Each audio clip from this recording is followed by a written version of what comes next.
fe en una dimensión invisible. Otra vez, la trascendencia de la fe en una dimensión invisible. ¿Lo puede repetir conmigo? La trascendencia de la fe en una dimensión invisible. Miren, hermanos, siempre se había creído a lo largo de la historia en un mundo tridimensional. Después se añadió otra dimensión. Cuando intentamos ver las dimensiones, hermanos, en el universo, la ciencia explica por lo menos 4 dimensiones que reconoce y que explica: lo ancho, la altura, la profundidad, el tiempo, que son dimensiones fácilmente demostrables. Sin embargo, la existencia de una quinta dimensión siempre ha sido una incógnita, hermanos, para la ciencia. La ciencia establece que en el universo existe hasta el momento estas 4 dimensiones que por ellos es demostrados: anchura, altura, profundidad y tiempo. Sin embargo, la Biblia habla de una dimensión espiritual, real, genuina, de donde procede todo, que no podemos verla, pero ahí está. El apóstol Pablo, en Efesios 3:18, dice que el anhelo de Dios, hermanos, es que nosotros podamos llegar a conocerlo en todas las dimensiones. Dice: para que seáis capaces plenamente de conocer y comprender con todos los santos cuál sea la anchura, longitud, profundidad y altura, y de conocer el amor de Cristo que excede todo conocimiento, para que seáis llenos de toda la plenitud de Dios. Note, hermanos, que la palabra pleroma, que habla Pablo aquí, plenitud, está ligada a conocer a Dios en todas las dimensiones. Dios se ha revelado en su palabra por medio de la fe para que le conozcamos. Cuando oramos, hermanos, cerramos nuestros ojos y oramos a Dios, en ese momento, hermanos, nuestra parte espiritual se conecta a una dimensión espiritual de donde procede el Espíritu, para poder orar a un Dios que es espíritu, a un Dios que es espiritual. De forma que, lo sepas o no, todo ser humano cuando ora tiene la capacidad de entrar en una dimensión espiritual invisible. La oración es la puerta de entrada por medio de la fe a una dimensión espiritual de la cual procede nuestro espíritu. Miren, hermanos, nosotros somos tripartitas: espíritu, alma y cuerpo. Dice la Escritura que nuestro espíritu, hermanos, procede de Dios. Eclesiastés capítulo 12 dice que cuando el hombre muere, el espíritu vuelve a Dios quien lo dio. El espíritu es el centro de la existencia del hombre, es la corona de la creación del hombre. Gracias a que tengo un espíritu, puedo tener conciencia de Dios y puedo tener relación con Dios, que es espíritu, y también puedo tener relación con lo espiritual. Por eso es que el ser humano puede tener relación con cosas espirituales aún contrarias a Dios, porque tiene espíritu. Es decir, tenemos acceso a lo espiritual. El alma, hermanos, es el yo, es esa parte que Dios forma inmaterial en nosotros, que nos da la identidad propia a cada ser humano. Es decir, yo soy un alma viviente. En el alma están las emociones, los sentimientos, la memoria, los recuerdos, el corazón, los anhelos, las ilusiones, las aspiraciones. Todo lo que es el hombre se encuentra en el alma. Y en el cuerpo, hermanos, que es la funda, la vaina donde Dios coloca el alma, el cuerpo es una maravilla, porque Dios puso en el cuerpo, hermanos, sentidos. Y los sentidos, hermanos, son lo que conecta lo material con lo inmaterial. ¿Cómo sabe el alma a qué sabe un pedazo de carne si no es por el gusto? ¿Cómo sabe el alma, hermanos, cómo se oye un te amo si no es por el oído? ¿Cómo sabe el alma cómo se ve un paisaje si no es por el sentido de la vista? Entonces, cuando una persona nace ciego, su alma está completa, pero él no puede saber cómo es una montaña porque le falta un sentido. ¿Me estoy explicando? Amén. Los sentidos alimentan de conocimiento a la parte inmaterial del ser. Es decir, Los sentidos le dan información al alma de cómo son las cosas físicas. Por eso es que los sentidos, hermanos, son tan importantes, porque los sentidos conectan al alma con lo físico, es decir, lo espiritual con lo físico. Y es bien interesante, porque cuando estudiamos teología entendemos que el alma del ser humano habita en el cuerpo por medio de la sangre. Dios prohíbe comer sangre, hermanos, porque dice que la vida del hombre en la sangre está. Porque el alma se conecta en la sangre mientras está dentro de nosotros. Ahora, qué interesante, hermanos, es empezar a entender que la Biblia nos dice, nos enseña que hay un mundo espiritual, una dimensión espiritual. La Biblia es clara. Hebreos 11:1 dice: es pues la fe, la certeza de lo que se espera, la convicción de lo invisible, de lo que no se ve. Hermano, quiero que este día analicemos lo invisible como nunca lo hemos hecho. Oro para que Dios pueda abrir su entendimiento y poder entender lo que la Biblia enseña. Mire, la palabra de Dios enseña una existencia invisible, anterior y preexistente a la visible. Quiero primero mencionar algunos principios bíblicos de teología, hermanos, para poder entender este tema. La Biblia enseña un mundo espiritual lleno de recursos invisibles al que solo podemos acceder y relacionarnos mediante la fe. ¿Cuál es ese mundo, hermanos? Hay un mundo invisible, de donde la fe es el vehículo por el cual podemos acceder. Miren, hermanos, analicemos algunas cosas. Número 1, Dios es espíritu invisible. Eso es lo que enseña la Biblia. San Juan 4:24, si usted tiene la Biblia, úsela. Yo uso mucho la Biblia para predicar. San Juan 4:24, Jesús está hablando con la mujer samaritana y le dice: Dios es espíritu. Y los que le adoran en espíritu y en verdad es necesario que adoren. En otras palabras, el Señor dice quién es Dios, cómo es Dios, y los que quieren acceder a Él tienen que adorarlo con la parte espiritual nuestra, que es el espíritu. Si yo quiero adorar a Dios, tengo que usar mi espíritu, y los que le adoren en espíritu y en verdad es necesario que adoren. Es más, es tan estrecha la puerta, hermano, que Dios dice que nadie que se acerca a Él sin creer que le hay, no puede ser agradado por Dios. La Biblia dice que todo el que se acerca a Dios crea que hay Dios. Ahora, qué interesante es esto, hermano, porque Colosenses 1:15 dice de Cristo que Él es la imagen del Dios. Entonces, ¿cómo es Dios? Invisible. Dios no puede ser visto, hermano. Él es invisible. Primera de Timoteo 1:17, dice: por tanto, al Rey de los siglos, inmortal, invisible, al único y sabio Dios. Pero ahí da una descripción. ¿Cómo dijo que era Dios? Invisible. Hermanos, ¿alguien ha visto a Dios? Pastor, lo vio Moisés, lo vio Gedeón, lo vio Abraham, lo vio... Hermano, no lo vieron. Lo que vieron de ellos, o lo de él, es un antropomorfismo. Dios permitió que viesen algo de él sin haberlo visto realmente. Antropomorfismo, hermanos, es un término teológico que es dos palabras: antropos, hombre, y morfismo, forma, que es Dios toma forma de cosas humanas para que nosotros podamos entenderlo. Dios le mostró su espalda a Moisés cuando le mostró su gloria, le mostró a Gedeón su gloria, pero no es que hayan visto a Dios. Ahora, ¿por qué sabemos que nadie ha visto a Dios?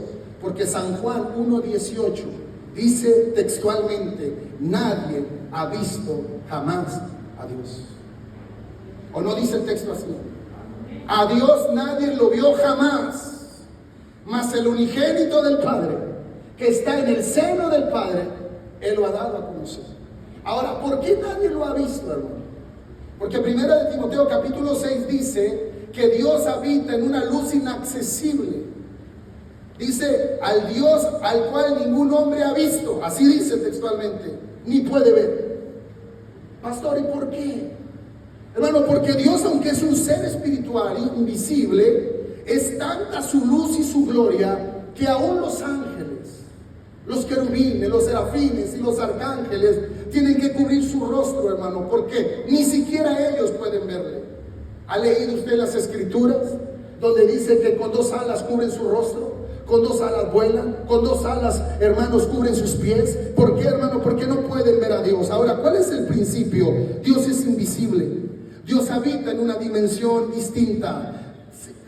Isaías 54, 55, 17 dice que Él habita en lo alto y sublime, en la eternidad. Él habita en una dimensión distinta. Sin embargo, Dios se ha dejado ver en la historia de diferentes formas. Dios ha dejado rastro de su poder y Dios ha dejado rastro de su existencia. Él es invisible, pero ha mostrado su poder a través de la historia. Mostró su poder a través del ángel de Jehová, que es, hermanos, una cristofanía. Cristo mostrándose en el Antiguo Testamento. Mostró su poder por medio de sueños, de visiones a través de los profetas. Pero en estos últimos tiempos, hermanos, Dios se ha mostrado en carne. El apóstol Pablo dice que indiscutiblemente grande es el misterio de la piedad. Dios fue manifestado en carne, alabado sea el nombre del Señor. Ahora, lo primero que quiero mencionar para poder entender el tema es que Dios es invisible y Dios es espíritu.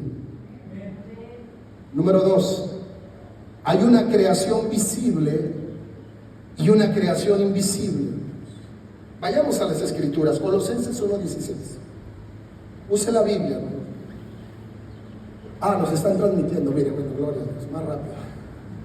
Dice Colosenses 1:16, porque en Él, en Cristo, fueron creadas todas las cosas, las que hay en los cielos y las que hay en la tierra. Hasta ahí no hay problema, porque la Biblia dice que en el principio Dios creó los cielos.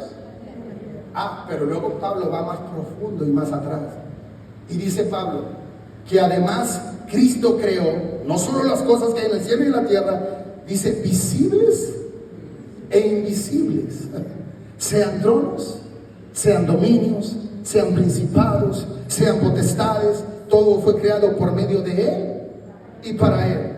Este texto, hermano, claramente invoca una creación invisible, que va más allá de lo que vemos, de lo que tocamos, de lo que palpamos y de lo que puede ser medido por el tiempo. Hay una creación invisible anterior a la nuestra existencia, de la que hoy, hermanos, somos parte, la que está visible, la que está sujeta al tiempo, al espacio, a la materia. Esta creación actual, visible. Sin embargo, la Biblia dice que hay una creación invisible.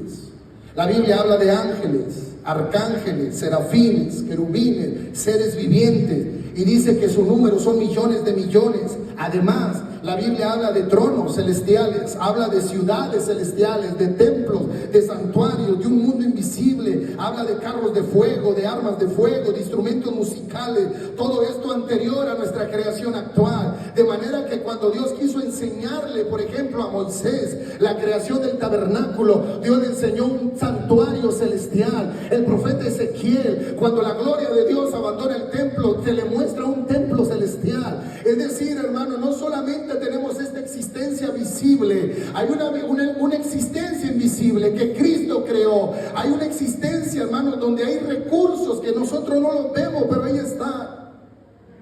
Ahora, número 3, todo lo visible, hermanos, procede de lo que no se ve. Hebreos 11:3. Pero permítame no tocar este punto, lo voy a tocar al final. Déjeme avanzar por los principios. Número 4, todo lo visible, todo lo que podemos ver y toda la creación que hoy vemos es temporal y está sujeta al tiempo, pero lo visible es eterno. Vaya conmigo a la Biblia, 2 de Corintios 4:18. Leamos, 2 de Corintios 4:18. ¿Lo tenemos? Dice, ¿lo quiere leer conmigo? No mirando nosotros las cosas que se ven, sino las que no se ven, porque las que se ven son temporales, pero las que no se ven son eternas. Otra vez Pablo nos está hablando de dos existencias, una visible que es temporal y una invisible que es eterna. ¿Cuántos están de acuerdo? Es decir, Pablo dice, hay dos formas de ver las cosas, lo visible y lo invisible. Entonces tú te preguntas, pastor, pero ¿cómo veo lo que no se ve? ¿Cómo veo lo invisible? ¿Cómo me centro en lo eterno? Si yo soy material, si yo soy físico, si yo me preocupo por el tiempo. La Biblia enseña que las cosas hechas comenzaron su existencia en Génesis 1:1. ¿Cuándo empezó a existir el tiempo, hermanos? Génesis 1:1, en el principio creó Dios los cielos y la tierra. Hermanos, nosotros somos una existencia entre dos eternidades. Antes de nosotros ya existía la eternidad y Dios ya estaba ahí. Cristo invoca esa eternidad pasada cuando dice en Juan 17, Padre, glorifícame tú al lado tuyo, con aquella gloria que tuve contigo antes de que el mundo fuese. Entonces, ¿cuándo comienza esta existencia? En Génesis 1:1. ¿Cuándo termina esta existencia? En Apocalipsis 20:11. Todo será consumado. Todas las cosas se consumarán con fuego, terminarán. Apocalipsis 21:1 habla de un nuevo comienzo, un cielo nuevo, una tierra nueva, donde Dios se la entregará a los redimidos para vivir en una nueva ciudad llamada la Nueva Jerusalén. Segunda de Pedro 3:7 dice que todo lo que vemos hoy, lo visible, será consumido con fuego. Sofonías 1:18 habla de que todo lo que hoy existe también será consumido. Hermanos, en la eternidad seguirá existiendo lo visible. Sin embargo, será algo nuevo, un cielo nuevo, una tierra nueva, pero lo que hoy vemos será consumido. Ahora déjenme avanzar con un quinto principio. La divinidad y su poder son invisibles. La divinidad y su poder son ¿qué? Invisibles. Vaya conmigo a Romanos 1:20. Dice, porque las cosas invisibles de Dios, ¿ya lo encontró? Las cosas invisibles de Él. ¿Cuáles son las dos cosas invisibles de Él? Su eterno poder y deidad. ¿Esas cosas las puedo ver? No, yo no las puedo ver, son invisibles. Pero ¿cómo hace Dios, hermanos? Pongan atención en esto. ¿Cómo hace Dios para que las cosas invisibles sean visibles para mí y me queden claras? Entonces Dios, vea lo que dice el texto, se hacen claramente visibles desde la creación del mundo, siendo entendidas por medio de ¿qué, iglesia? De las cosas hechas.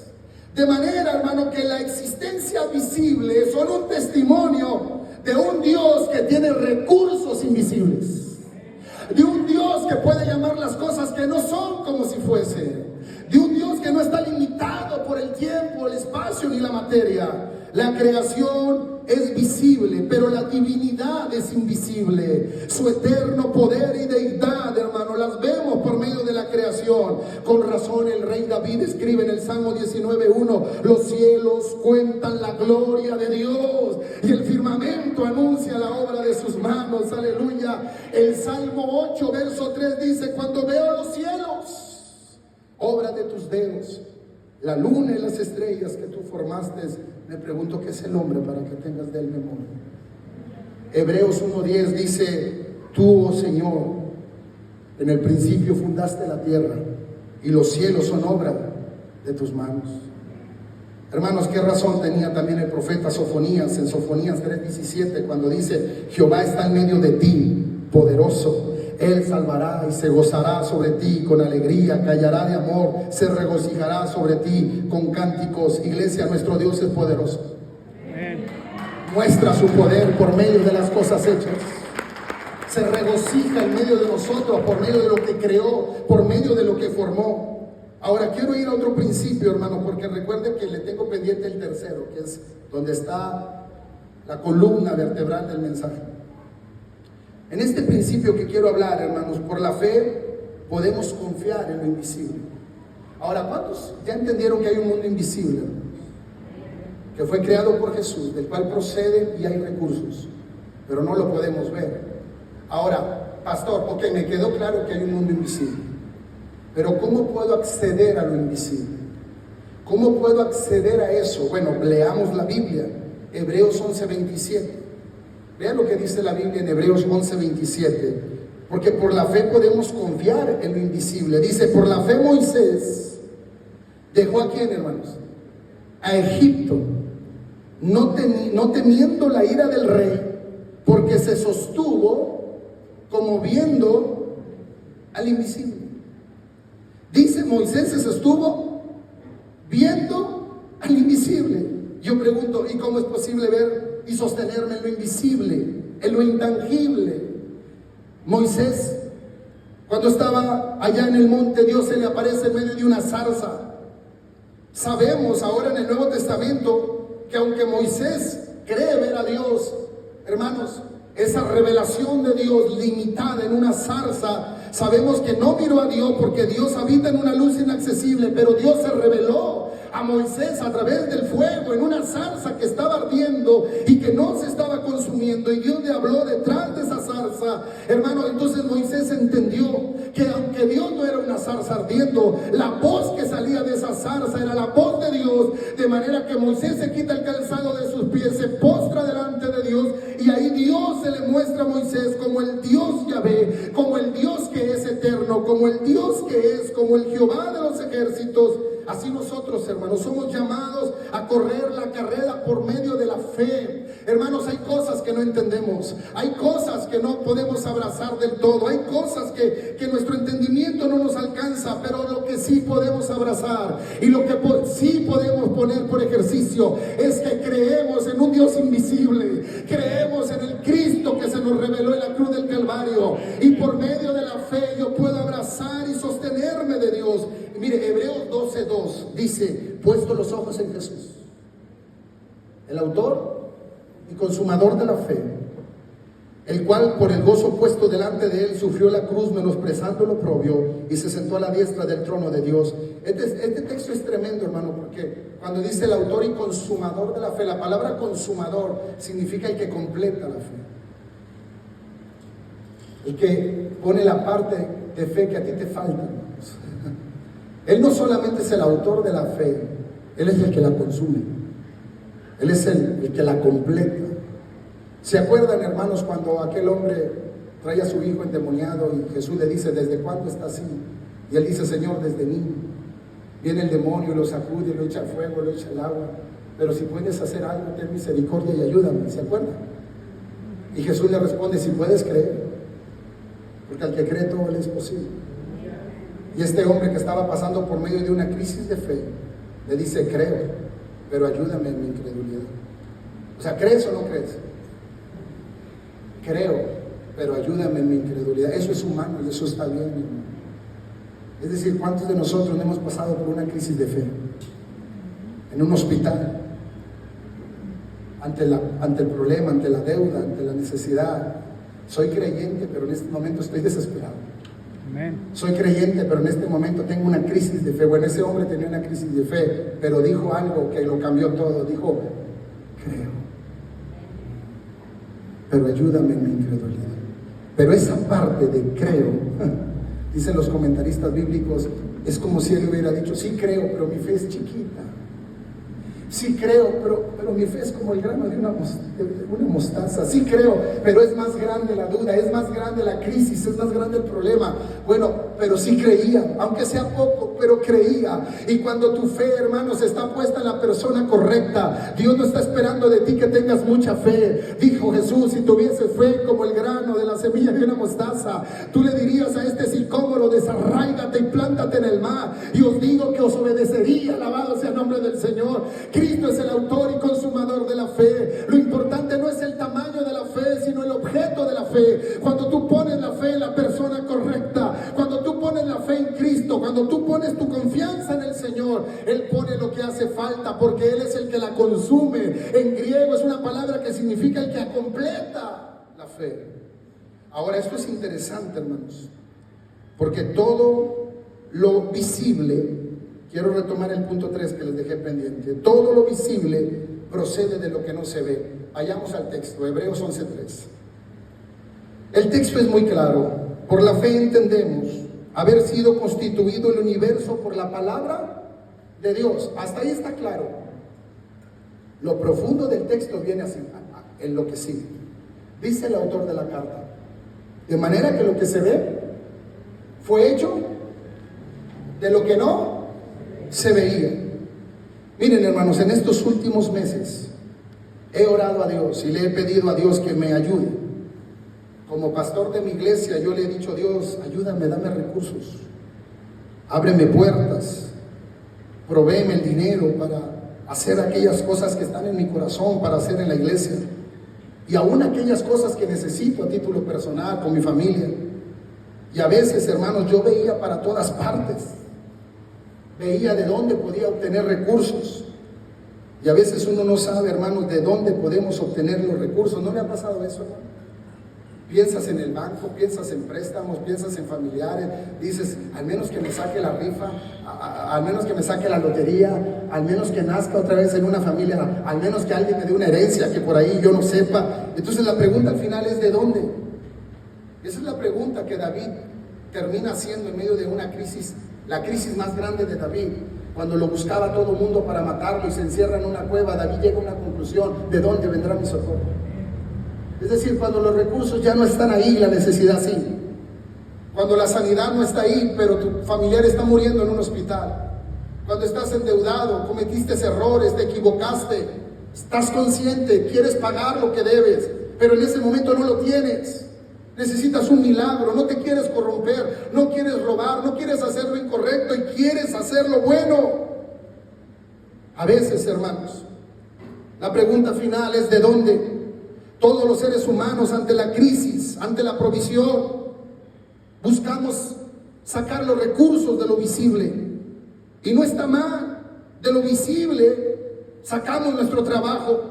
De lo visible sacamos nuestro sustento. De lo visible administro lo que tengo. Es decir, nuestra casa vino de lo visible. Mi carro lo estoy pagando de lo visible. Fui a comprar mandado de lo visible. De lo visible me refiero de donde viene nuestro recurso, de lo que trabajo, de lo que palpo, de lo que hago. Seas carpintero, seas albañil, seas administrador de algo, seas ingeniero, lo que tú te dediques. Pero hay algo visible, hay una fuente de donde está viniendo tu recurso. Pero a donde te quiero llevar, hermanos, es que habrá un momento en la vida cuando vas a pasar por el desierto, cuando vas a venir la enfermedad, cuando va a venir una desgracia, cuando te va a alcanzar el tiempo de las vacas flacas, cuando vendrá el tiempo del valle de